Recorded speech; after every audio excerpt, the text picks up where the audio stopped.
Parse 1 ഉപഗ്രഹം ഭ്രമണപഥത്തിൽ എത്തിച്ച രാജ്യം ഏതാണ്? 2024 ഏപ്രിൽ ബേസ് ചെയ്തിട്ടുള്ള അതൊക്കെ മാറിക്കോളും. ഓക്കെ, 2024 ഏപ്രിൽ ബേസ് ചെയ്തിട്ടുള്ള ക്വസ്റ്റ്യൻസ് ആണ്. അപ്പോൾ ഓപ്ഷൻ ബി, നോക്കാം. പാഴ്സ് 1 ഉപഗ്രഹം ഭ്രമണപഥത്തിൽ എത്തിച്ച രാജ്യമാണ് പിള്ളേരെ ഇറാൻ. ഏതാണ്? ഇറാനാണ് ആൻസർ. ഓപ്ഷൻ ബി ഇറാനാണ്. സംസ്ഥാനത്തെ ആദ്യത്തെ തുളസി വനം സ്ഥിതി ചെയ്യുന്നത് എവിടെയാണ്? തുളസി വനം തുളസി വനം ഓപ്ഷൻ സി കോന്നിയാണ് അല്ലേ? കോന്നി. തുളസി വനം ഓപ്ഷൻ സി കോന്നിയാണ്. ഓപ്ഷൻ സി കോന്നിയാണ് കേട്ടോ. ഓ, ഞാനൊന്ന് ലെഫ്റ്റ് ആവട്ടെ, എനിക്ക് സ്ക്രീൻ കാണുന്നില്ല. ലെഫ്റ്റ് ആയിട്ട് വാ. അടുത്ത്, സ്ത്രീകൾക്കും കുട്ടികൾക്കും നിയമ അവബോധം നൽകുന്നതിന് നിയമവകുപ്പിന്റെ ആഭിമുഖ്യത്തിൽ സംഘടിപ്പിക്കുന്ന പദ്ധതി ഏതാണ്? സ്ത്രീകൾക്കും കുട്ടികൾക്കും നിയമ അവബോധം നൽകുന്നതിന് നിയമവകുപ്പിന്റെ ആഭിമുഖ്യത്തിൽ സംഘടിപ്പിക്കുന്ന പദ്ധതി ഏതാണ്? അങ്ങനെ അറിയോ? അവിടെ ഓപ്ഷൻ ബി മാറ്റൊലിയാണ്. ഓപ്ഷൻ ബി മാറ്റൊലിയാണ് ആൻസർ. ഓപ്ഷൻ ബി മാറ്റൊലിയാണ് ആൻസർ. അടുത്ത്, പാകിസ്ഥാന്റെ 14ാമത്തെ പ്രസിഡന്റായി തിരഞ്ഞെടുക്കപ്പെട്ട നേതാവ് ആരാണ്? പാകിസ്ഥാന്റെ 14ാമത്തെ പ്രസിഡന്റ് ആരാ? പാകിസ്ഥാന്റെ 14ാമത്തെ പ്രസിഡന്റ് ആണ് ആസിഫ് അലി സർദാരി. ഓക്കെ, 14ാമത്തെ പ്രസിഡന്റ് ആണ്. പാകിസ്ഥാന്റെ 14ാമത്തെ പ്രസിഡന്റ് ആണ് ആസിഫ് അലി സർദാരി. ഓക്കെ, ഇത് നിങ്ങൾ മറക്കൂലല്ലേ? ഇനി ആസിഫ് അലിയുടെ പേരുള്ളതുകൊണ്ട് അതൊക്കെ പെട്ടെന്ന് ഓർത്തിരിക്കാൻ പറ്റും. ആസിഫ് അലി ഇഷ്ടമാണ്?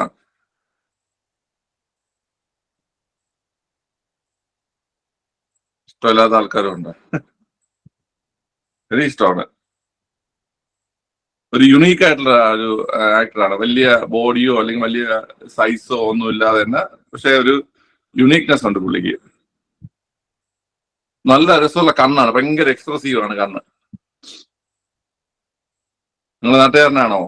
ഓക്കെ, ശരി. അടുത്ത്, ഗഗൻയാൻ ബഹിരാകാശ യാത്രികർക്കായി വിക്രം സാരാഭായ് സ്പേസ് സെന്റർ വികസിപ്പിച്ച ആപ്പ് ഏതാണ്?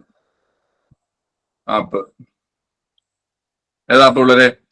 സഖി ആപ്പാണ് കേട്ടോ. അപ്പൊ നമ്മളെ ഗഗൻയാൻ യാത്രികർക്ക് വേണ്ടിയിട്ട് വിക്രം സാരാഭായ് സ്പേസ് സെന്റർ വികസിപ്പിച്ച ആപ്പാണ് ഏത്? സഖി ആപ്പ്. നിങ്ങൾ ആ ഗഗൻയാൻ പദ്ധതി നന്നായിട്ട് നോക്കിക്കോണേ കേട്ടോ. ക്ലാസ് എടുത്ത് തരും കണ്ട ബേസിൽ. ആ ഗഗൻയാൻ പദ്ധതി ഫുള്ള് നോക്കിക്കോണം. നിങ്ങൾക്ക് ഗഗൻയാൻ പദ്ധതി ചോദിക്കും, LDക്ക് ഉറപ്പായിട്ട് ചോദിക്കും. ആ ബഹിരാകാശ യാത്രികർ ഉൾപ്പെടെയുള്ള ചോദ്യങ്ങൾ എന്ത് ചെയ്യും പിള്ളേരെ നമുക്ക് ചോദിക്കും. ഉറപ്പായിട്ടും ചോദിക്കും കേട്ടോ. ഓക്കെ, അപ്പൊ സഖി ആപ്പാണ്. അടുത്ത, 2024 പാരീസ് ഒളിമ്പിക്സിന്റെ ഉദ്ഘാടന മാർച്ച് പാസ്റ്റിൽ പങ്കെടുക്കുന്നതിൽ നിന്ന് IOCയുടെ വിലക്ക് ലഭിച്ച രാജ്യങ്ങൾ. IOC ഇന്റർനാഷണൽ ഒളിമ്പിക് കമ്മിറ്റിയാണ്. IOCയുടെ വിലക്ക് ലഭിച്ച രാജ്യങ്ങൾ ഏതൊക്കെ നോക്കി? ഈസിയാണ്. ആർക്കായിരിക്കും വിലക്ക് കിട്ടിയത്? അവിടെ ഓപ്ഷൻ ഡി റഷ്യ ബെലാറസിനാണ് വിലക്ക് ലഭിച്ചത്. റഷ്യക്കും ബെലാറസിനുമാണ് എന്ത് ചെയ്തത്? വിലക്ക് ലഭിച്ചത്. ഓക്കെ, അടുത്ത്, ഇന്ത്യ US 2+2 മിനിസ്റ്റീരിയൽ ഡയലോഗിന്റെ 5ാം പതിപ്പിന്റെ പേര്.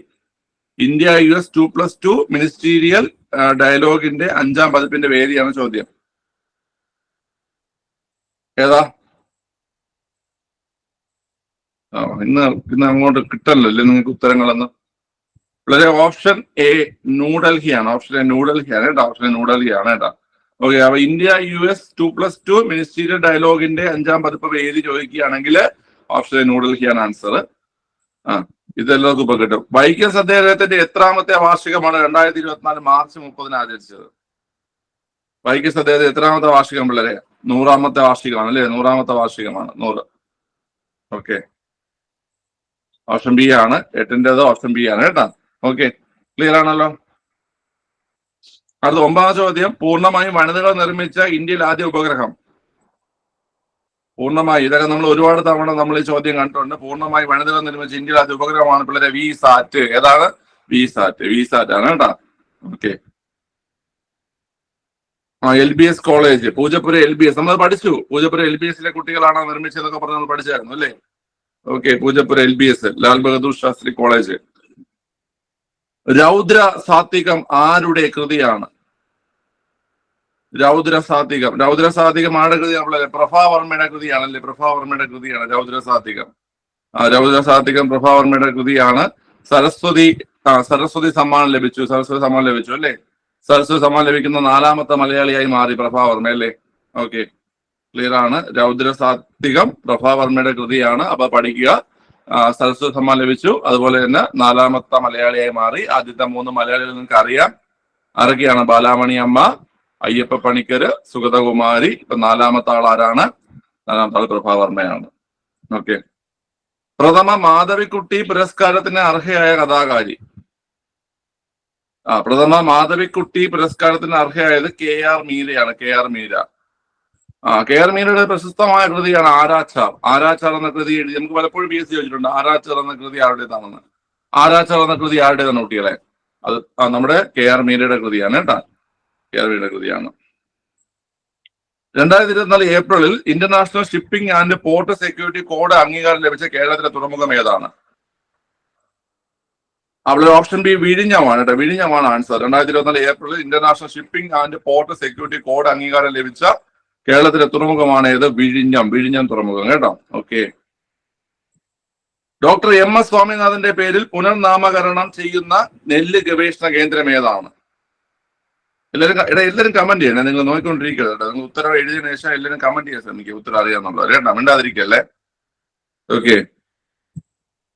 ഓപ്ഷൻ ഡി മങ്കൊമ്പാണ്. ഓപ്ഷൻ ഡി മങ്കൊമ്പാണ്. എനിക്കിതിൽ ഈ വർക്കൗട്ട് ചെയ്ത് ഉറങ്ങണ അറിയാൻ പറ്റും കേട്ടോ. അതായത് എല്ലാം കഴിഞ്ഞ് എല്ലാം ലെഫ്റ്റ് ആയിട്ട് നോക്കുമ്പോൾ ഒരു 4-5 പേര് ഇങ്ങനെ നിൽക്കും. വർക്കൗട്ട് ചെയ്ത് ഉറങ്ങിപ്പോയി.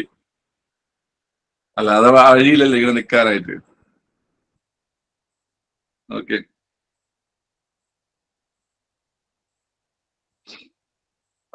മങ്കൊമ്പാണ്. അതെ, 2023 ഭരണഭാഷാ പുരസ്കാരത്തിൽ മികച്ച ജില്ലയെ തിരഞ്ഞെടുക്കപ്പെട്ട ജില്ലയെന്നാണ് ചോദ്യം. ഭരണഭാഷാ പുരസ്കാരത്തിൽ മികച്ച ജില്ല ബി മലപ്പുറമാണ് അല്ലേ? ബി മലപ്പുറമാണ്. ഭരണഭാഷാ പുരസ്കാരത്തിൽ മികച്ച ജില്ലയെ തിരഞ്ഞെടുക്കപ്പെട്ടത് ഏതാണ് കുട്ടികളെ? അത് ബി മലപ്പുറമാണ്. മലപ്പുറം. 2024 75 വർഷം പൂർത്തിയാക്കിയ രാജ്യാന്തര സംഘടന. 2024 75 വർഷം പൂർത്തിയാക്കിയ രാജ്യാന്തര സംഘടന ഏതാ പിള്ളേരെ? അത് നാറ്റോയാണ് കേട്ടോ. നാറ്റോയാണ് ആൻസർ. നാറ്റോ. നാറ്റോ ആണ് കേട്ടോ. നമുക്കറിയാം നാറ്റോ ഏത് വർഷമാ ഫോം ചെയ്തേ? നാറ്റോ 1949 ഏപ്രിൽ 4-നാണ് നാറ്റോ ഫോം ചെയ്യുന്നത് അല്ലേ? North Atlantic treaty organisation. North Atlantic treaty organisation ആണ് നാറ്റോ. നാറ്റോ ഫോം ചെയ്തത് 1949 ഏപ്രിൽ 4-നാണ് അല്ലേ? നാറ്റോയുടെ ഹെഡ്ക്വാർട്ടേഴ്സ് എവിടെയാ? നാറ്റോയുടെ ഹെഡ്ക്വാർട്ടേഴ്സ് ബ്രസൽസ് ആണ്. ബ്രസൽസ് ആണ്. ഓക്കെ. ബ്രസൽസ് ആണ് ഹെഡ്ക്വാർട്ടേഴ്സ്.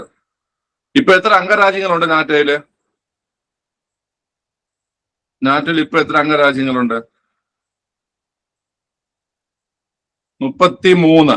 32, 33 ഏതൊക്കെ രാജ്യം എന്നറിയോ? 32, 33. 32 ഏതാ? 33 ഏതാ? സ്വീഡൻ 32, 33 ഏതാ? 33 നാറ്റോ അംഗരാജ്യങ്ങൾ 33. സുഡാനോ? സുഡാൻ അല്ലല്ലോ, ഫിൻലാൻഡ് അല്ലേടാ? ഫിൻലാൻഡ് അല്ലേ? ഫിൻലാൻഡ് അല്ലേ? ഫിൻലാൻഡ് ആണ്.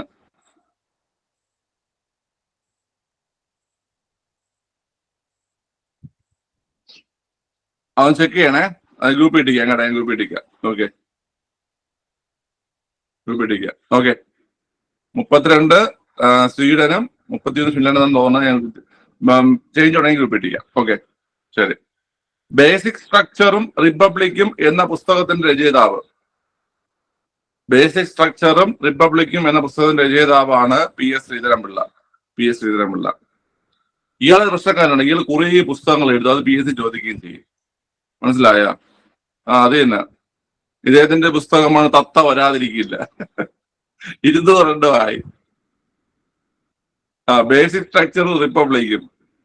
പിന്നെ ഇങ്ങനത്തെ കുറെ പേരുകളാണ് പുള്ളി ഇടുന്നത്. അതുകൊണ്ട് നമുക്ക് ഒരു തവണ കേട്ടാൽ നമ്മൾ ഓർത്തിരിക്കും. അപ്പൊ അതിന് തത്ത വരാതിരിക്കില്ല. ഇദ്ദേഹത്തിന്റെ ഒരു കൃതിയാണ്. ഓക്കെ. എന്റെ പ്രിയ കഥകൾ, വാമൻ വൃക്ഷകള്. ഓക്കെ, ക്ലിയർ ആണ്. അപ്പൊ ബേസിക് സ്ട്രക്ചർ റിപ്പബ്ലിക്കും പി എസ് ശ്രീധരൻ പിള്ളയാണ്. 2025 കൂടി HIV അണുബാധ ഇല്ലാതാക്കുന്നതിനായി കേരള സർക്കാർ ആരംഭിച്ച ക്യാമ്പയിൻ ഏതാണ്? നമ്മൾ പലതവണ ക്വസ്റ്റ്യൻ റെക്കോർഡ് ചെയ്തിട്ടുണ്ട്. പിള്ളേരെ ഓപ്ഷൻ സി 1-0 അല്ലെ? 1-0 1-0 അടുത്ത 2024 ഏപ്രിലിൽ ഏഷ്യൻ അത്ലറ്റിക് കമ്മീഷൻ അംഗമായി നിയമിതയായ മലയാളി ആരാണ്? ഏഷ്യൻ അത്ലറ്റിക് കമ്മീഷൻ അംഗമായി നിയമിതയായ മലയാളിയാണ് പിള്ളേരെ ഷൈനി വിൽസൺ ആണ് കേട്ടോ. ഷൈനി വിൽസൺ ആണ്. MD വിൽസമ്മയല്ല, ഷൈനി വിൽസൺ ആണ്. ആരാ MD വിൽസൺ പറഞ്ഞ് ഞാൻ കൂടെ പോയി. ഓക്കെ, ഷൈനി വിൽസൺ ആടാ. ഷൈനി വിൽസൺ ആണേ. ഷൈനി വിൽസൺ. ഓക്കെ. 18ാമത്തെ ക്വസ്റ്റ്യൻ എനിക്ക് മെസ്സേജ് അടിക്കുന്നത്. 18ാമത്തെ ക്വസ്റ്റ്യൻ്റെ മിസ്റ്റേക്ക് കേട്ടോ. ശരി, അപ്പൊ ഷൈനി വിൽസൺ ആണ് കേട്ടോ. ഷൈനി വിൽസൺ ആണ്, മറക്കല്ലേ. 2024 ഏപ്രിൽ ഏഷ്യൻ അത്ലറ്റിക് കമ്മീഷൻ അംഗമായി നിയമിതയായ മലയാളി ഷൈനി വിൽസൺ ആണേ. അടുത്ത്, ഡെങ്കിപ്പനി കേസുകൾ അതിവേഗം വർദ്ധിക്കുന്നതിനാൽ അടുത്തിടെ ആരോഗ്യ അടിയന്തരാവസ്ഥ പ്രഖ്യാപിച്ച രാജ്യം. ആരോഗ്യ അടിയന്തരാവസ്ഥ പിള്ളേരെ ഓപ്ഷൻ ഡി പെറു ആണ് കേട്ടോ. ഡെങ്കിപ്പനി കേസുകൾ അതിവേഗം വർദ്ധിക്കുന്നതിനാൽ അടുത്തിടെ ആരോഗ്യ അടിയന്തരാവസ്ഥ പ്രഖ്യാപിച്ച രാജ്യം ഏതാണ്? പെറു ആണ്. പെറു ആണ് കേട്ടോ. പെറു. ഓക്കെ, ക്ലിയർ ആണ്. അടുത്ത, കേന്ദ്ര സർക്കാരിന്റെ സ്മാർട്ട് സിറ്റി 2.0 പദ്ധതിയിലേക്ക് കേരളത്തിൽ നിന്ന് തിരഞ്ഞെടുക്കപ്പെട്ട ഏക നഗരം ഏതാണ്? സ്മാർട്ട് സിറ്റി 2.0 ഏതാ വരുന്നേ? വളരെ തിരുവനന്തപുരമാണ്. സ്മാർട്ട് സിറ്റി 2.0 വരുന്നത് ഏതാണെന്ന് തിരുവനന്തപുരം കേട്ടോ. Thiruvananthapuram. Okay, Thiruvananthapuram smart city ആവാൻ പോകുന്നത്. നമ്മൾ ഓൾറെഡി സ്മാർട്ടാണ്. തിരുവനന്തപുരത്ത് ആൾക്കാർ ഓൾറെഡി സ്മാർട്ടാണ്. സിറ്റിയും കൂടെ നമ്മൾക്ക് എന്ത് സ്മാർട്ട് ആക്കിയത് കേട്ടോ. എന്റെ ജില്ലയാണ് പറയണല്ല, ഞങ്ങളുടെ തലസ്ഥാനം. ഓക്കെ, ക്ലിയർ ആണ്. ഓക്കെ, അടുത്ത്, എന്റെ പൂർവികർ ഇന്ത്യയെ കീഴടക്കിയത് തോക്കും വാളും കൊണ്ടാണ്. ഇവ കൊണ്ട് തന്നെ ഞാൻ രാജ്യത്തെ ഭരിക്കും. ആരുടെ വാക്കുകളാണ്? വളരെ കഴ്സൺ പറഞ്ഞ വാക്കുകളാണ്. എന്റെ പൂർവികർ ഇന്ത്യയെ കീഴടക്കിയത് തോക്കും വാളും കൊണ്ടാണ്. ഇവ കൊണ്ട് തന്നെ ഞാൻ രാജ്യത്തെ ഭരിക്കുമെന്ന് പറഞ്ഞത് കഴ്സൺ ആണ് കേട്ടോ. കഴ്സൺ. ഓക്കെ, താഴെ തന്നിരിക്കുന്നവയിൽ നിന്ന് സംസ്ഥാന പുനഃസംഘടനാ കമ്മീഷനുമായി ബന്ധപ്പെട്ട ശരിയായ പ്രസ്താവനകൾ തിരഞ്ഞെടുക്കുക. സംസ്ഥാന പുനഃസംഘടനാ കമ്മീഷന്റെ അധ്യക്ഷൻ ഫസൽ അലി. സംസ്ഥാന പുനഃസംഘടനാ നിയമം പാർലമെന്റ് പാസാക്കിയ വർഷം 1955. സംസ്ഥാന പുനഃസംഘടനാ കമ്മീഷന്റെ മലയാളി VP മേനോൻ. സംസ്ഥാന പുനഃസംഘടനാ നിയമപ്രകാരം നിലവിൽ വന്ന സംസ്ഥാനം കേന്ദ്രഭരണ പ്രദേശങ്ങള് 14. ഓക്കെ, ആൻസർ ഏതാണ്? വളരെ ഇതില് ശ്രദ്ധിച്ച് ചെയ്യുക. ആൻസർ ഓപ്ഷൻ ബി ആണ്. ഒന്ന് മാത്രമേ ശരിയായിട്ടുള്ളൂ. ഓപ്ഷൻ ബി ആണ്. ഒന്ന് മാത്രമേ എന്ത് ചെയ്തിട്ടുള്ളൂ? ശരിയായിട്ട് വന്നിട്ടുള്ളൂ. ഓക്കെ, അതായത് സംസ്ഥാന പുനഃസംഘടനാ കമ്മീഷന്റെ അധ്യക്ഷൻ ഫസൽ അലി ശരിയാണ്. സംസ്ഥാന പുനഃസംഘടനാ നിയമം 56-ലാണ്. 56-ലാണ് സംസ്ഥാന പുനഃസംഘടനാ നിയമം. ഓക്കെ, 56-ലാണ്. ഈ സംസ്ഥാന പുനഃസംഘടനാ കമ്മീഷനിലെ മലയാളി സർദാർ KM പണിക്കരാണ്. അതുകൊണ്ട് ഇത് തെറ്റ്. ഓക്കെ, സംസ്ഥാന പുനഃസംഘടനാ നിയമപ്രകാരം നിലവിലുള്ള സംസ്ഥാനം 14 എന്ന, പക്ഷെ കേന്ദ്രഭരണ പ്രദേശങ്ങൾ 6 അല്ലേ? അപ്പൊ അതും എന്താണ്? തെറ്റാണ്. ഒരെണ്ണം മാത്രമേ ശരിയായിട്ടുള്ളൂ. ഓക്കെ, ക്ലിയർ ആണല്ലോ. അപ്പൊ ഇത്ര മനസ്സിലായി. 56-ലാണ് നിയമം. മലയാളി KM പണിക്കരാണ്. അതുപോലെ തന്നെ നിലവിൽ വന്ന സംസ്ഥാനങ്ങള് 14-ഉം കേന്ദ്രഭരണ പ്രദേശങ്ങൾ 6-മാണ്. സാമൂഹ്യ നീതിയും സാഹോദര്യവും ഊട്ടിയുറപ്പിക്കുവാനും ചിട്ടയോട് കൂടിയ ജീവിതം നയിക്കുന്നതിന് പരിശീലനം നൽകുവാനും തുവയൽ പന്തി കൂട്ടായ്മകൾ സംഘടിപ്പിച്ച സാമൂഹ്യ പരിഷ്കർത്താവ് ആരാണ്? തുവയൽ പന്തി ഓപ്ഷൻ സി വൈകുണ്ഠ സ്വാമികളാണ് അല്ലേ? തുവയൽ പന്തി ഓപ്ഷൻ സി വൈകുണ്ഠ സ്വാമികളാണ്. അടുത്ത്, ചുവടെ തന്നിരിക്കുന്നവയിൽ ശരിയായ പ്രസ്താവനകൾ തിരഞ്ഞെടുക്കുക. കേപ്പ് ഓഫ് ഗുഡ് ഹോപ്പ് വഴി കേരളത്തിലേക്ക് എത്തിച്ചേർന്ന ആദ്യത്തെ യൂറോപ്യൻ ശക്തി ഡച്ചുകാരാണ്. കാർട്ടസ് വ്യവസ്ഥയിൽ ഇന്ത്യൻ മഹാസമുദ്രത്തിലെ വ്യാപാര കുത്തക സ്വന്തമാക്കിയ വിദേശശക്തി പോർച്ചുഗീസുകാരാണ്. കോഴിക്കോട്, കണ്ണൂർ, കൊച്ചി, കൊല്ലം എന്നിവിടങ്ങളിൽ ഭരണാധികാരികളുമായി വ്യാപാര ഉടമ്പടികൾ ഏർപ്പെട്ട വിദേശശക്തി പോർച്ചുഗീസുകാരാണ്. തങ്ങളുടെ അധികാര കേന്ദ്രങ്ങൾ മാർത്താണ്ഡവർമ്മയിൽ നിന്ന് തിരിച്ചു പിടിക്കുവാനുള്ള ഡച്ചുകാരുടെ ശ്രമങ്ങളെ തുടർന്നുണ്ടായ യുദ്ധമാണ് കുളച്ചിൽ യുദ്ധം.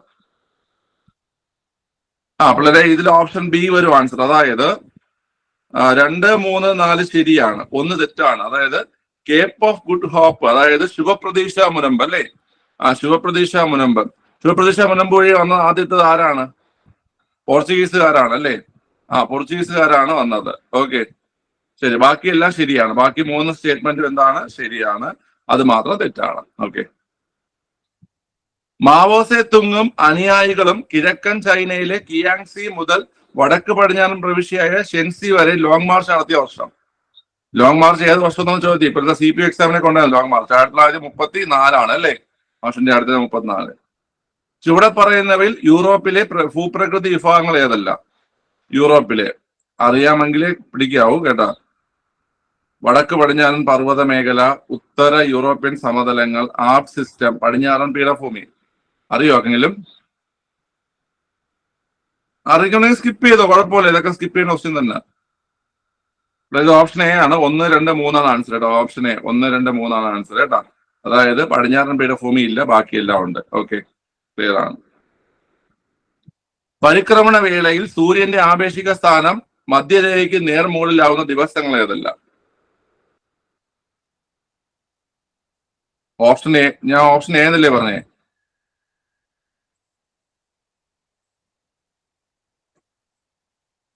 ഓക്കെ. അത് നേരത്തെ ക്വസ്റ്റ്യൻ ഓപ്ഷൻ എ എന്നല്ലേടാ പറഞ്ഞത്? തന്നല്ലോ. നിങ്ങൾ എ അല്ലേ എന്നൊക്കെ ചോദ്യം ചോദിച്ചിരിക്കുന്നു. നിങ്ങൾക്കും വയ്യാതായ തലയ്ക്ക് വല്ല ഒളുക്കം വീണോ നിങ്ങൾക്ക്? അതാ എനിക്കാണോ വയ്യാത്തത്? കർക്കിടകത്തിൽ ഞാനൊരു സൂചികൃഷിക്ക് പോകും കേട്ടോ.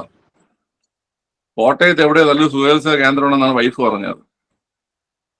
കോട്ടയത്ത് ഉണ്ടാടേ. ഇനി അവിടെ നിന്നാണ് നമ്മൾ ഓൺലൈൻ ക്ലാസ് ഒക്കെ വരാൻ പോണത്. ഞാനിങ്ങനെ എണ്ണ തോണി കിടന്നുകൊണ്ട് ഞാൻ ക്ലാസ് എടുക്കും.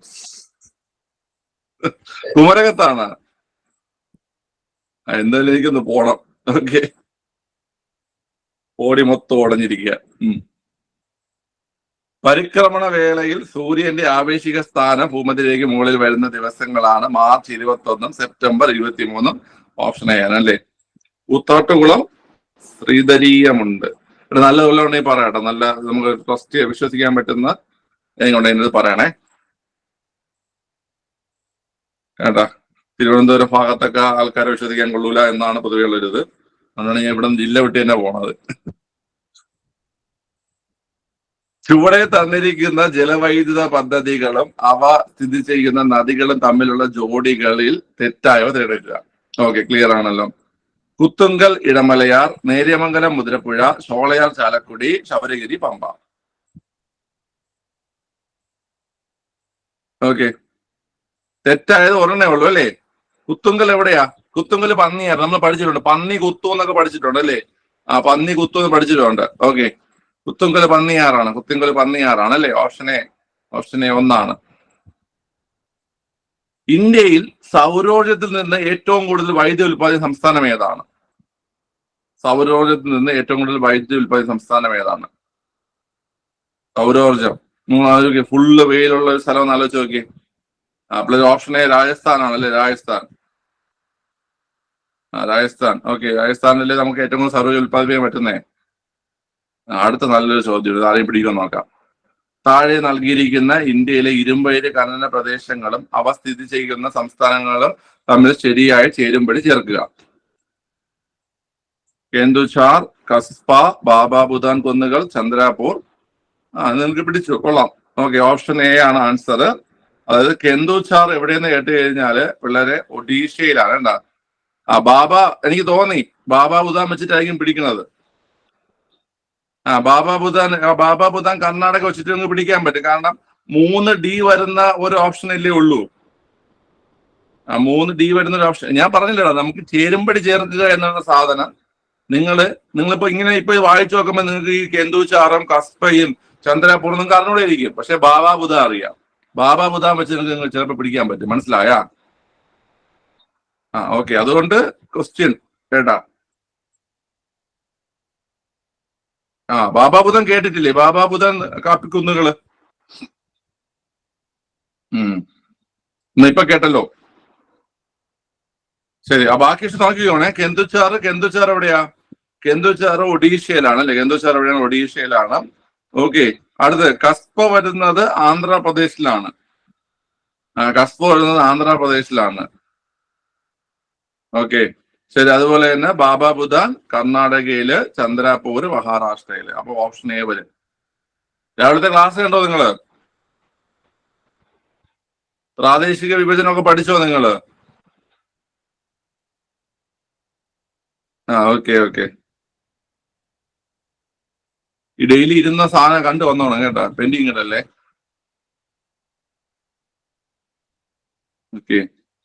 അതിന് നമുക്ക് മറ്റേ ഈ ധനനയം നമ്മൾ നാളെ എടുക്കും. ധനനയം, പണനയം നമ്മളിതില് പണനയം ഏകദേശം തന്നെ പഠിച്ചായിരുന്നു. ഇനി ഇത് പണനയവും ധനനയവും നമ്മൾ താരതമ്യം ചെയ്ത് പഠിക്കുന്ന കുറച്ച് പരിപാടികളുണ്ട്. അത് തന്നെ, അത് നമുക്ക് നാളെ എടുക്കും കേട്ടോ. അത് പഠിച്ചോണേ. ഇടുന്ന സാധനം നിങ്ങൾ കണ്ടോ കേട്ടോ പഠിക്കുക, അല്ലെങ്കിൽ നോട്ട് വായിച്ചും പഠിക്കുക. ഓക്കെ, ഉപയോഗപ്പെടും. നിങ്ങൾക്ക് പരീക്ഷയ്ക്ക് ഉറപ്പായിട്ട് ഉപയോഗപ്പെടേ. ശരി, അതാണ് അടുത്ത ചോദ്യം. റിസർവ് ബാങ്ക് ഓഫ് ഇന്ത്യയുടെ പണനയവുമായി ബന്ധപ്പെട്ട ശരിയായ പ്രസ്താവന അല്ലെങ്കിൽ പ്രസ്താവനകൾ ഏതെല്ലാം? സമ്പദ് വ്യവസ്ഥയിൽ പണത്തിന്റെ സപ്ലൈ കുറയ്ക്കുന്നതിനായി ഗവൺമെന്റ് ബോണ്ടുകൾ കമ്പോളത്തിൽ വിൽക്കും. അതായത് സമ്പദ് വ്യവസ്ഥയിൽ പണത്തിന്റെ സപ്ലൈ കുറയ്ക്കുക എന്ന് വെച്ച് കഴിഞ്ഞാൽ ഇപ്പൊ പണപ്പെരുപ്പമാണ്. പണപ്പെരുപ്പം കുറയ്ക്കുന്നതിന് വേണ്ടിയിട്ട് എന്ത് ചെയ്യും പിള്ളേരെ? ഗവൺമെന്റ് ബോണ്ടുകൾ കമ്പോളത്തിൽ വിൽക്കും എന്നാണ് ഓപ്ഷൻ. അത് രണ്ടാമത്തെ ഓപ്ഷൻ, സമ്പദ് വ്യവസ്ഥയിൽ പണത്തിന്റെ സപ്ലൈ കൂട്ടണമെങ്കിൽ ബാങ്ക് റേറ്റ് കൂട്ടണം. ഇതിൽ ഏതാണ് ശരിയായ പ്രസ്താവന എന്നാണ് ചോദ്യം.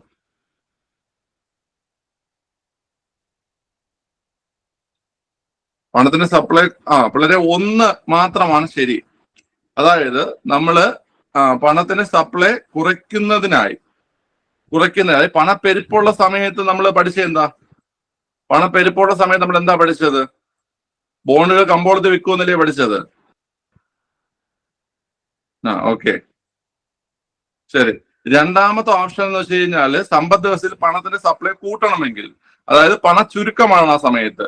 പണ ചുരുക്ക സമയത്ത് ബാങ്ക് റേറ്റ് എന്താ ചെയ്യുന്നേ? ബാങ്ക് റേറ്റ് കുറയ്ക്കുകയാണ് ചെയ്യുന്നത്. ബാങ്ക് റേറ്റ് കുറയ്ക്കും. മനസ്സിലായില്ലേ? ഓക്കെ. നിങ്ങൾ പരീക്ഷയ്ക്ക് പോകുന്നതിന് മുമ്പ് ഈ സാധനമൊക്കെ നോക്കിയിട്ട് പോകണം. നിങ്ങളിപ്പൊ പഠിച്ചാലും ഈ സാധനം പിന്നീട് കുറച്ച് ദിവസം കഴിയുമ്പോൾ നിങ്ങൾ തലേന്ന് ഇറങ്ങി പോകുന്ന സാധനമാണ്. അപ്പൊ നിങ്ങൾ ഈ ലാസ്റ്റ് റിവിഷൻ ചെയ്യുന്ന സമയത്ത് നിങ്ങൾ ഇമ്പോർട്ടന്റ് ആയിട്ട് നോക്കിയിരിക്കേണ്ട കാര്യങ്ങളിലൊന്ന് ഇതൊക്കെയാണ്.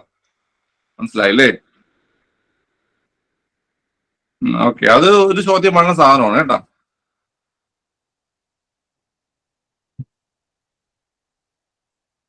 ശരി. താഴെ തന്നിരിക്കുന്നതിൽ ശരിയായത് തിരഞ്ഞെടുക്കുക. പ്രാഥമിക മേഖല കൃഷി, ഖനനം, മത്സ്യബന്ധനം, വനം. ദ്വിതീയ മേഖല വ്യവസായം, നിർമ്മാണം, വൈദ്യുതി, ജലവിതരണം. തൃതീയ മേഖല ബഹുരാഷ്ട്ര കോർപ്പറേഷനുകൾ, വ്യാപാരം, ഗതാഗതം, സംഭരണം. നമ്മളെ ഈ ബഹുരാഷ്ട്ര കോർപ്പറേഷനുകൾ നമ്മൾ തൃതീയ മേഖലയെ പഠിച്ചിട്ടുണ്ടാണ്. ബഹുരാഷ്ട്ര കോർപ്പറേഷനുകൾ നമ്മൾ തൃതീയ മേഖലയിൽ ഉൾപ്പെടുന്ന കാര്യം പഠിച്ചപ്പോൾ നിങ്ങൾ പഠിച്ചിട്ടുണ്ടോ? ബഹുരാഷ്ട്ര കോർപ്പറേഷനുകൾ ഇല്ല കേട്ടാ. അതില് നമ്മൾ ശ്രദ്ധിച്ചു വേണം. ബഹുരാഷ്ട്ര കോർപ്പറേഷൻ നമ്മൾ വ്യാപാരം, ഗതാഗതം, സംഭരണം ഓക്കെയാണ്. ബഹുരാഷ്ട്ര കോർപ്പറേഷൻ പറയുന്നുണ്ട് അത് തെറ്റാവുന്നുണ്ട് കേട്ടോ. അത് തെറ്റാവുന്നുണ്ട്. 1, 2 മാത്രമേ ശരിയായിട്ടുള്ളൂ. ബി ആണ് ആൻസർ കേട്ടാ. ബി ആണ് ആൻസർ. ഓക്കെ.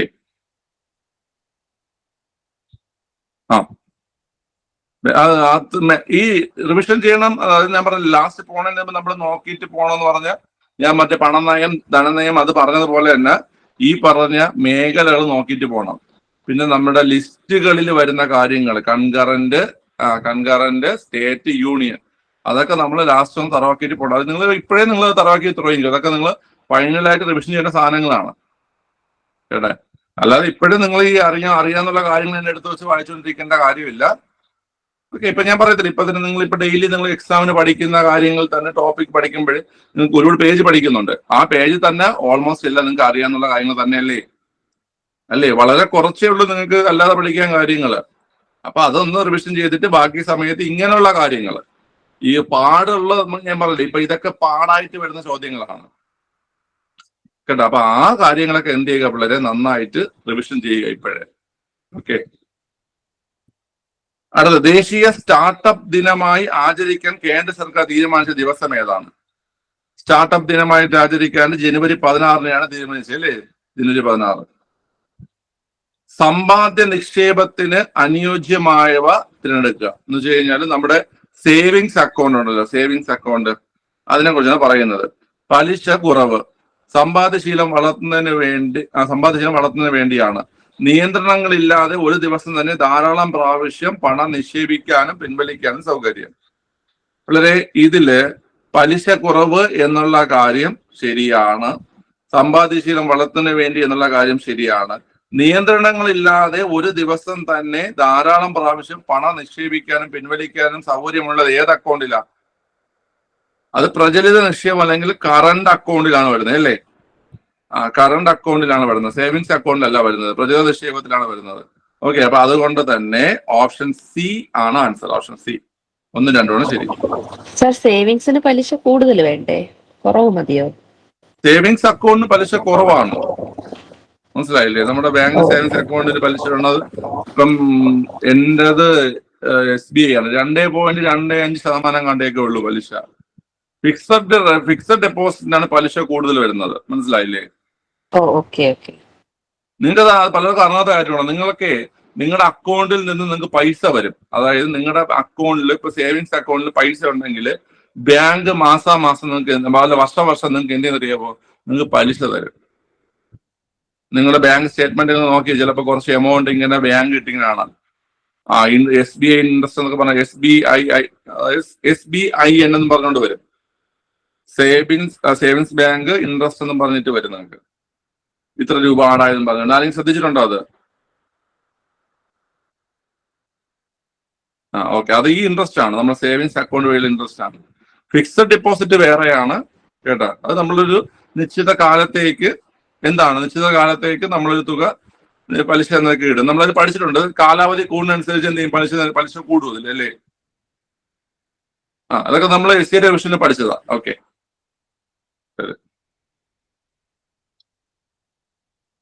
അടുത്ത് താഴെ തന്നിരിക്കുന്നതിൽ NNB എന്നത്, ഇതും പഠിച്ചത്. NNB എന്നതാണ് ചോദ്യം. NNB എന്ന് പറഞ്ഞാൽ GNB മൈനസ് തേയ്മാന ചെലവാണ് അല്ലേ? GNB മൈനസ് തേയ്മാന ചെലവാണ് NNB എന്ന് പറയുന്നത്. ഓക്കെ, അപ്പൊ ആൻസർ ഓപ്ഷൻ ബി. അടുത്ത, ഒരു നീതിന്യായ കോടതിയുടെ മാത്രമല്ല ട്രൈബ്യൂണലിന്റെയും ഉത്തരവിനോ തീർപ്പിനോ എതിരായി അപ്പീൽ കൊടുക്കുവാൻ വിശേഷാൽ അനുമതി നൽകുന്നതിന് സുപ്രീം കോടതിയെ അധികാരപ്പെടുത്തുന്ന ഭരണഘടന അനുച്ഛേദം ഏതാണ്? അതായത് ഒരു നീതിന്യായ കോടതിയുടെ മാത്രമല്ല ട്രൈബ്യൂണലിന്റെയും തീർപ്പിനെ എതിരായി അപ്പീൽ കൊടുക്കുവാൻ വിശേഷാൽ അനുമതി നൽകുന്നതിന് സുപ്രീം കോടതി അധികാരപ്പെടുത്തുന്ന ഭരണഘടന അനുച്ഛേദം. വളരെ അനുച്ഛേദം അറിയോ? അത് ഓപ്ഷൻ ബി ആർട്ടിക്കിൾ 136 കേട്ടോ. ആർട്ടിക്കിൾ 136. ഓക്കെ, ഇത് നിങ്ങൾക്ക് പിടിക്കാൻ പറ്റും. എങ്ങനെയെന്ന് അറിയാവോ? നിങ്ങൾ പഠിച്ചിട്ടില്ലെങ്കിൽ നിങ്ങൾക്ക് പിടിക്കാൻ പറ്റും. കാരണം 198 സുപ്രീം കോടതിയായിട്ട് ബന്ധമുള്ളതല്ല, 226 ഹൈക്കോടതി റിട്ടാണ്. ഓക്കെ, 32 സുപ്രീം കോടതി റിട്ടാണ്. അപ്പൊ ആ രീതിയിൽ നിങ്ങൾക്ക് പിടിക്കാൻ പറ്റും. നിങ്ങൾക്ക് ഈ ചോദ്യം മനസ്സിലായ? അതായത് ഈ കോടതികളിൽ നിന്നുള്ള അപ്പീൽ മാത്രമല്ല ട്രൈബ്യൂണലിൽ നിന്നുള്ള അപ്പീലുകൾ സ്വീകരിക്കാനും അത് സുപ്രീം കോടതിക്ക് അധികാരമുണ്ടെന്ന് പറയുന്നതാണ് ആർട്ടിക്കിൾ 136 കേട്ടോ. അങ്ങനെ കിട്ടി. ഞാൻ നിങ്ങളുടെ അടുത്ത് പണ്ടേ പറയുന്നേ, ഒരു ചോദ്യത്തിന് ഉത്തരം നിങ്ങൾക്ക് അറിഞ്ഞൂടെന്നും പറഞ്ഞുകൊണ്ട് അതവിടെ കളഞ്ഞിട്ട് പോകരുത്. വായിക്കണം, ചോദ്യവും ഓപ്ഷനും വായിക്കണം. നമുക്ക് ഉത്തരത്തിനുള്ള സാധനം അവിടെ ഉണ്ടാവും, മനസ്സിലായ? ഇപ്പൊ എനിക്ക് സന്തോഷമാണ്. കാരണം കുറേ പിള്ളേർ അതൊക്കെ ലെവലായി. ചോദ്യത്തിന് എങ്ങനെ ഉത്തരം എടുക്കണമെന്നും സ്റ്റേറ്റ്മെന്റ് എങ്ങനെ പിടിക്കണമെന്നൊക്കെ കുറെ ആൾക്കാർ ലെവലായിട്ടുണ്ട്. എനിക്കറിയാതെ നമ്മൾ ഇങ്ങനെ ഈ രാത്രിയൊക്കെ എഴുതി ക്വസ്റ്റ്യൻ വർക്കൗട്ട് ചെയ്യുന്നതിനുള്ള ഉപയോഗം അത് തന്നെയാണ്. ഓക്കെ, പരീക്ഷ ഞാൻ മുമ്പ് നിങ്ങൾ പറഞ്ഞ വീണ്ടും പറയാണ്, ഏറ്റവും ടൈറ്റ് കോമ്പറ്റീഷൻ കൊടുക്കണം. നിങ്ങളായിരുന്നു ഏറ്റവും നല്ല കോമ്പറ്റീഷൻ കൊടുക്കേണ്ടത് ബാക്കിയുള്ളവർക്ക്, മനസ്സിലായി? ആ ലെവലിൽ പോയിരുന്ന് എഴുതണം, ആ ഒരു കോൺഫിഡൻസോടെ പോയി എഴുതണം. ഓക്കെ, പിന്നെ ഒരു കാര്യം മൈൻഡിൽ എപ്പോഴും വെച്ചോണം, 100ന് 100 നമുക്ക് അറ്റൻഡ് ചെയ്യാൻ പറ്റത്തില്ല. നമുക്ക് അറിഞ്ഞുകൊടുത്ത ചോദ്യങ്ങൾ ഉറപ്പായിട്ടും ക്വസ്റ്റ്യനിൽ ഉണ്ടാവും. ഓക്കെ, ക്ലിയർ അല്ലേ?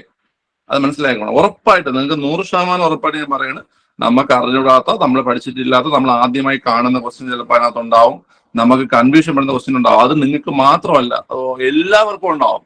ഓക്കെ, അല്ലാതെ നിങ്ങൾക്ക് മാത്രമായിരിക്കില്ല അത് ഉണ്ടാവണം. അപ്പൊ അതൊക്കെ മനസ്സിലാക്കിയിട്ടാണ് എക്സാം ഹാളിലായിട്ട് പോവാൻ. ഓക്കെ, ശരി. അടുത്ത്, ഭരണഘടനയുടെ ചുമതലകളിൽ ഉൾപ്പെടാത്തത് ഏതാണ്?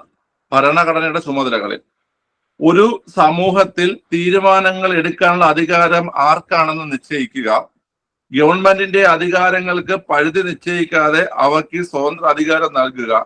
സമൂഹത്തിന്റെ ലക്ഷ്യങ്ങളും അഭിലാഷങ്ങളും സബലീകരിക്കാൻ ഗവൺമെന്റിനെ പ്രാപ്തമാക്കുക.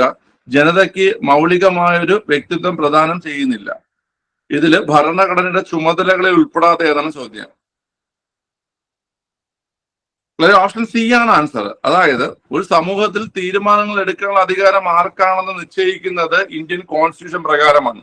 രാഷ്ട്രപതിക്ക് ഇന്ന അധികാരങ്ങൾ, പ്രധാനമന്ത്രിക്ക് ഇന്ന അധികാരങ്ങൾ, കേന്ദ്ര ഗവൺമെന്റിന് ഇന്ന അധികാരങ്ങൾ, പാർലമെന്റിന് ഇന്ന അധികാരങ്ങൾ, അതൊക്കെ നിശ്ചയിക്കുന്നത് ആരാണ് കുട്ടികൾ? നമ്മുടെ ഭരണഘടനയില്ലേ? സുപ്രീം കോടതിക്ക് അധികാരം, ഹൈക്കോടതിക്ക് അധികാരം, അറ്റോർണി ജനറലിന്റെ അധികാരം, CAGയുടെ അധികാരം, ആ എല്ലാവരുടെ അധികാരം പറയുന്നത് ഏതിലാണ്? നമ്മുടെ കോൺസ്റ്റിറ്റ്യൂഷൻ പ്രകാരമല്ലേ പറയുന്നത്. ഇനിയിപ്പോ സ്റ്റാറ്റ്യൂട്ടറി ബോഡി ആയാലും ശരി തന്നെ. ഇപ്പൊ ഒരു സ്റ്റാറ്റ്യൂട്ടറി ബോഡി ഫോം ചെയ്യുന്നതെങ്കിൽ തന്നെ അത് പാർലമെന്റോ അല്ലെങ്കിൽ കേന്ദ്ര ഗവൺമെന്റോ പ്രവർത്തിച്ചിട്ടല്ലേ. അതിന് ഈ കേന്ദ്ര ഗവൺമെന്റ് അല്ലെങ്കിൽ ഈ പറയുന്ന പാർലമെന്റ് എന്ന് പറഞ്ഞാൽ ഭരണഘടനയുടെ കീഴിലുള്ളതാണ്. ഓക്കെ, ഞാൻ പറഞ്ഞു വെച്ച് കഴിഞ്ഞാൽ ഭരണഘടനാ സ്ഥാപനങ്ങൾ മാത്രമല്ല, ഇൻഡയറക്ട്ലി സ്റ്റാറ്റ്യൂട്ടറി ബോഡീസ് അല്ലെ, സ്റ്റാറ്റ്യൂട്ടറി ബോഡീസും കൺട്രോൾ ചെയ്യുന്നത് ഇന്ത്യൻ കോൺസ്റ്റിറ്റ്യൂഷൻ തന്നെയാണ് അല്ലേ. ഓക്കെ, അടുത്ത ഗവൺമെന്റിന്റെ അധികാരങ്ങൾക്ക് പരിധി നിശ്ചയിക്കാതെ അവയ്ക്ക് സ്വതന്ത്ര അധികാരം നൽകുക. കൊടുക്കോ? സ്വതന്ത്ര അധികാരം ഉണ്ടോ? ഇല്ല. ഗവൺമെന്റ് അധികാരങ്ങൾക്ക് പരിധി ഉണ്ട് കേട്ടാ, പരിധി ഉണ്ട്. അടുത്ത് സമൂഹത്തിന്റെ ലക്ഷ്യങ്ങളും അഭിലാഷങ്ങളും സബലീകരിക്കാൻ ഗവൺമെന്റിനെ പ്രാപ്തമാക്കുക. അത് ശരിയാണ്. പിന്നെ ജനതയ്ക്ക് മൗലികമായ വ്യക്തിത്വം പ്രദാനം ചെയ്തില്ല, അത് തെറ്റാണ്. അപ്പം വളരെ 2ഉം 4ഉമാണ് തെറ്റായിട്ട് വരുന്നത്. ചുവടെ തന്നിരിക്കുന്നവയിൽ ഇന്ത്യൻ പൗരന് പൗരത്വം നഷ്ടപ്പെടുന്ന സാഹചര്യങ്ങളിൽ ഉൾപ്പെടാത്ത ഏതാണ്? പരിത്യാഗം, പൗരത്വാപഹരണം, നിർത്തൽ ചെയ്യുന്നത്. ഏതാണ്? Option C. രജിസ്ട്രേഷൻ മൂലം എന്ത് ചെയ്യത്തില്ല? പൗരത്വം നഷ്ടപ്പെടത്തില്ല അല്ലേ. രജിസ്ട്രേഷൻ പ്രകാരം നമ്മൾ പൗരത്വം നേടുകയാണ് ചെയ്യുന്നത്. ഓക്കെ. അടുത്ത സാമ്പത്തിക അടിയന്തരാവസ്ഥയുമായി ബന്ധപ്പെട്ട് ചുവടെ തന്നിരിക്കുന്ന പ്രസ്താവനകൾ ശരിയായോ തെളിയിക്കുക. രാജ്യത്തിന്റെ സാമ്പത്തിക സ്ഥിതിക്ക് ഭീഷണി ഉണ്ടാകുമ്പോഴാണ് സാമ്പത്തിക അടിയന്തരാവസ്ഥ പ്രഖ്യാപിക്കുന്നത്. രാഷ്ട്രപതി പ്രഖ്യാപിച്ച സാമ്പത്തിക അടിയന്തരാവസ്ഥ പാർലമെന്റ് അംഗീകരിക്കേണ്ടത് 2 മാസത്തിനുള്ളിലാണ്. ഇന്ത്യയിൽ ഇതുവരെ സാമ്പത്തിക അടിയന്തരാവസ്ഥ പ്രഖ്യാപിച്ചിട്ടില്ല. ഓപ്ഷൻ ഡി മുകളിൽ പറഞ്ഞവയല്ല. ആൻസർ ഏത് വരും? ആൻസർ ഓപ്ഷൻ ഡി വരും. അതായത് രാജ്യത്തിന്റെ സാമ്പത്തിക സ്ഥിതിക്ക് ഭീഷണി ഉണ്ടാകുമ്പോഴാണ് സാമ്പത്തിക അടിയന്തരാവസ്ഥ പ്രഖ്യാപിക്കുന്നത്. രാഷ്ട്രപതി പ്രഖ്യാപിച്ച സാമ്പത്തിക അടിയന്തരാവസ്ഥ പാർലമെന്റ് അംഗീകരിക്കേണ്ടത് 2 മാസത്തിനുള്ളിലാണ്. ഇന്ത്യയിൽ ഇതുവരെ സാമ്പത്തിക അടിയന്തരാവസ്ഥ പ്രഖ്യാപിച്ചിട്ടില്ല. ഇത് 3 ശരിയാണ് അല്ലേ. ഓക്കെ, ഇത് ശരി, ഇത് ശരി, ഇത് ശരി. ഓക്കെ, ചുവടെ തന്നിരിക്കുന്ന പ്രസ്താവനകളിൽ ഭരണഘടനയിൽ ഉൾക്കൊള്ളിച്ചിട്ടുള്ള സ്വാതന്ത്ര്യത്തിനുള്ള അവകാശങ്ങളെ ഉൾപ്പെടാത്തത് ഏതാണ്? സംഘടനകൾ രൂപീകരിക്കാനുള്ള സ്വാതന്ത്ര്യം, സംസാരത്തിനും ആശയപ്രകടനത്തിനുമുള്ള സ്വാതന്ത്ര്യം, ഒരു വ്യക്തിക്ക് ജീവനോ സ്വാതന്ത്ര്യമോ ഹനിക്കാനുള്ള അവകാശം, 6 മുതൽ 14 വയസ്സ് വരെയുള്ള എല്ലാ കുട്ടികൾക്കും നിർബന്ധിതവും സൗജന്യമായ വിദ്യാഭ്യാസത്തിനുള്ള അവകാശം. ഓപ്ഷൻ സി ആണ്. അത് ഈസി ക്വസ്റ്റ്യൻ. ഓപ്ഷൻ സി ആണ് ആൻസർ. ഓക്കെ, അപ്പൊ ഇന്നത്തെ 40 ദിവസം കംപ്ലീറ്റ് ആയിരിക്കുകയാണ്. ഓക്കെ.